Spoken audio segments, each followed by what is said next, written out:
Thank you, Mr. President. I rise to speak on National Energy Legislation Amendment Bill 2020. And I have to admit that I can't top Ms. Garrett's energetic contribution for this bill. This bill will change Victoria's electricity and gas network regulatory periods from a calendar to financial year basis. This is to avoid Victorian energy consumers experiencing energy bill increases over the Christmas-New Year period where cost of living pressures are high.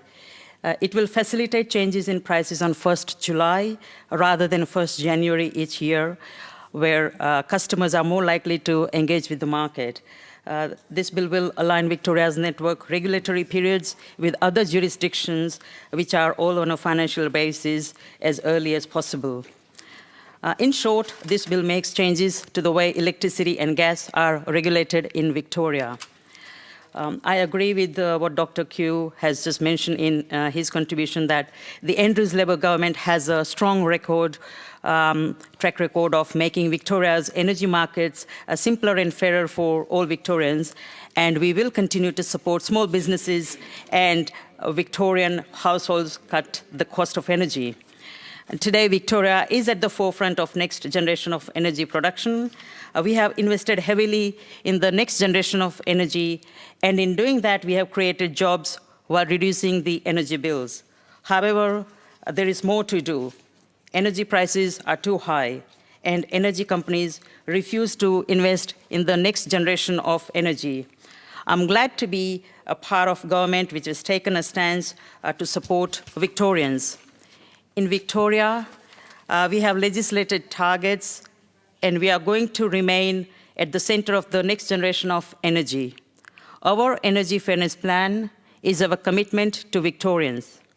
It is a commitment to drive down energy costs and stop energy retailers from ripping off Victorians. Andrews Labor government has taken bold steps since 2014, and we are turning the Victorian energy sector upside down to deliver the biggest regulatory shake-up of the energy sector in Victorian history. To put it in simpler words, our plan will cut cost of energy for families and businesses, make the market transparent, increase competition, and hold companies accountable when they do the wrong things. National Energy Legislation Amendment Bill 2020 is the 14th piece of legislation to reform our energy system since we have been in government. That's right. We have been doing a lot of work to bring simpler and fairer energy market to Victoria, to build what those opposite destroyed. But now we are here, and all Victorians, including those opposite, will reap the benefits of our legislations. Last year, we delivered the Victorian default offer, which meant simple and trusted electricity price that is set by the Essential Services Commission. This meant that Victorian consumers get a fair electricity deal. This was the focal point of our government's Energy Fairness Plan. This enabled Victorian energy consumers to get rid of the costly, complex, and complicated electricity offers for simpler, straightforward, and fair prices. This has saved hundreds of dollars for Victorians.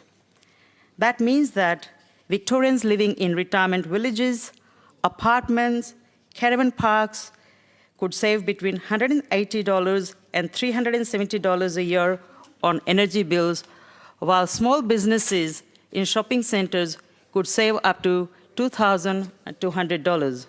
This was our election commitment to Victorian households and small business owners to give them cheaper deals on energy, and we delivered. Let me talk a little bit about Victorian Energy Compare. Victorian Energy Compare has been a big hit. It is an independent Victorian government energy price comparison site.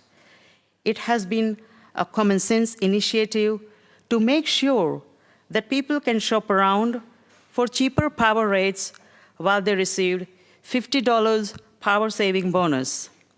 Almost 500,000 Victorians have claimed $50 power saving bonus, which means they have saved hundreds of dollars on their energy bills. We are also supporting Victorians through hardship assistance. We have created one of the strongest energy hardship protection program in Australia. We guarantee the support and compassion Victorians deserve when they are going through difficult times. Hardship protection has become even more critical in these COVID-19 times. I'm not sure if you know this, but debt to energy companies is one of the top 3 most common sources of financial difficulty raised with financial counselors. Many Victorians saw high bills during winter, and with hotter months coming, bills might soar again. The government is rolling out a team of financial counselors and community workers in partnership with community organizations to give targeted financial advice and support to Victorians. Financial counselors have been recruited and trained to help people one-on-one to manage energy bills as well as broader household financial difficulties. Training is being provided to more than 1,100 frontline community workers so they can give targeted advice on dealing with energy bills, including how to get the best deal from energy companies and what existing support is available. The government is also running a new energy brokerage program to give one-on-one support to around 3,000 households at risk of financial hardship to help them get the best value energy deal. The support is available online and over the phone, so Victorians can access this support from home. The government has also announced new support measures by the Essential Services Commission to strengthen protections for residential and small business energy customers impacted by coronavirus. These include requiring energy companies to offer assistance to small businesses experiencing financial stress, conducting tariff checks for residential customers receiving payment assistance, and helping eligible customers complete utility relief grant applications over the phone so they can have access to $1,300 in energy bill support. Data from the Essential Services Commission shows that each week in July, around 9,000 households call their energy company seeking assistance with managing their bills. $1.3 billion Solar Homes program is another milestone. Western suburbs have taken this program with enormous enthusiasm. Residents of Tarneit, Point Cook, Truganina, Wyndhamville, and Werribee have loved this program. This program has been amazing for more than 770,000 households where they have installed solar panels, batteries, and solar hot water systems. This has helped renters save on power bills, and homeowners are improving the values of their homes. This program has created thousands of jobs, and it is also saving our environment. This is the kind of support Victorians deserve, especially during this pandemic, which has hit families and small businesses really hard.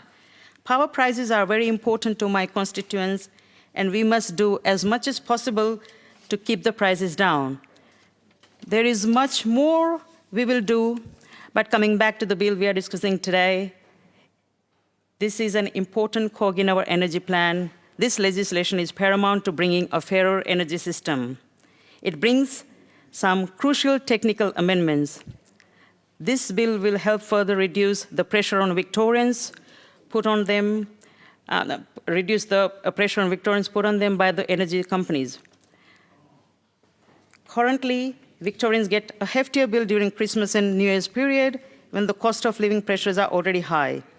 If we shift to 1st July, we can enjoy the festival period of Christmas and New Year a bit more. Getting hit with increases in energy bill, especially during holidays, is not a great feeling. Cost pressure are already high during that time. Let us be honest here. Nobody likes to see high energy prices. It is especially true right now. Many people have suddenly come under pressure due to COVID-19. Most people are spending time at home, which could increase their bills. So we must support fairer, simpler energy systems.